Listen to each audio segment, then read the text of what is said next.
उत्तर प्रदेश के प्रयागराज में नगर निगम को सौगात मिली है। नवनिर्मित सदन हॉल का लोकार्पण किया गया है। विकास योजनाओं का लोकार्पण और शिलान्यास हुआ है। मुख्यमंत्री योगी आदित्यनाथ ने यह तोहफा दिया है। यात्रा भगवान प्रयागराज की कृपा से, भगवान अक्षय वट की कृपा से, मां गंगा की कृपा से, भगवान बेनी माधव की कृपा से बिना रुके, बिना डिगे, बिना झुके अनवरत रूप से आगे बढ़ता रहेगा। बस उसके लिए जमीनी धरातल की तैयारी यहां के माननीय जनप्रतिनिधियों के नेतृत्व में नगर निगम कार्यकारिणी उमेश जी के नेतृत्व में निरंतर आगे बढ़ाती रहेगी। इस विश्वास के साथ विकास के लिए जो भी प्रस्ताव आएंगे प्रदेश सरकार उसमें अपनी पूरा सहयोग करेगी। इस विश्वास के साथ मैं उमेश गणेश केसरवानी जी को, उनकी पूरी कार्यकारिणी को सफलतम 3 वर्ष के लिए हृदय से बधाई देता हूं। 400 करोड़ रुपए की परियोजनाओं के लिए प्रयागराज वासियों को हृदय से बधाई और शुभकामना देते हुए अपनी वाणी को विराम देता हूं। धन्यवाद। जय हिंद।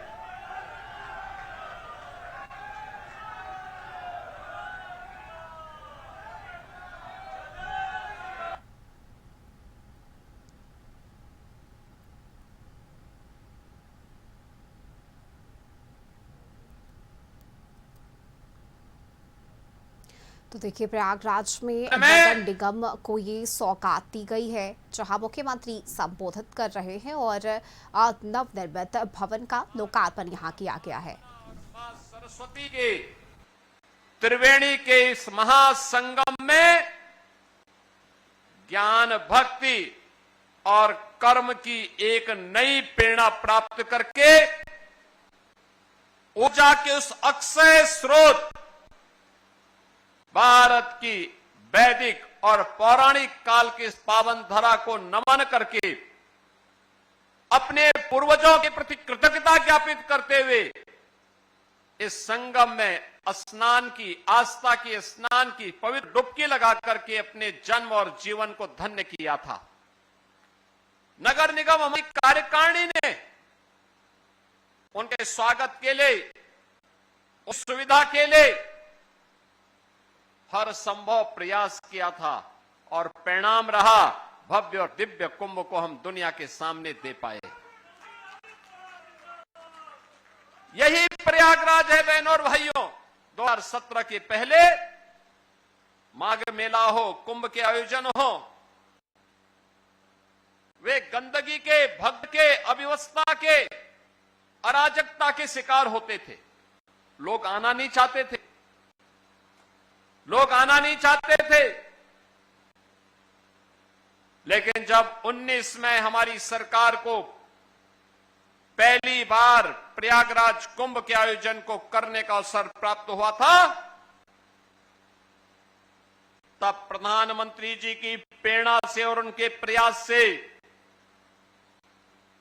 प्रयागराज के कुंभ को यूनेस्को ने मानवता की अमूर्त धरोहर के रूप में मान्यता देकर के हमारे पूर्वजों की इस परंपरा को, हमारी सांस्कृतिक और आध्यात्मिक परंपरा के इस आयोजन को वैश्विक मान्यता देने का काम किया था।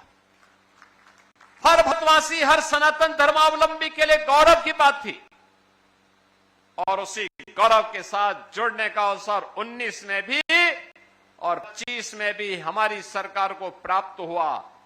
मैं इसके लिए नगर निगम के उन सभी पार्षदों को, वर्तमान और पूर्व महापौर को, उन सभी कार्मिकों को, उन सभी सफाई कर्मियों को, उन सभी सुरक्षा कर्मियों को जिन्होंने प्रयागराज के इस ऐतिहासिक कार्यक्रम को, कुंभ हो या महाकुंभ, उसे भव्य और दिव्य तरीके से संपन्न करके प्रयागराज को वैश्विक मान्यता दिलाने में अपना योगदान दिया था। बहनों और भाइयों, मेरा मानना है 19 और 25 के कुंभ के आयोजन के लिए प्रयागराज में डबल इंजन सरकार ने जो अवस्थापना सुविधाओं का विकास किया, ये अवस्थापना सुविधाओं को अगर सही तरीके से हम मेंटेन करके लेके चलें तो अगले कुंभ के आयोजन तक ये आपके लिए एक नया धरोहर तो रहेगा ही, अगले कुंभ के लिए फिर नए सिरे से फिर हजारों करोड़ रुपए प्रयागराज के विकास के लिए स्वतः स्फूर्त भाव के साथ आते हुए दिखाई देंगे।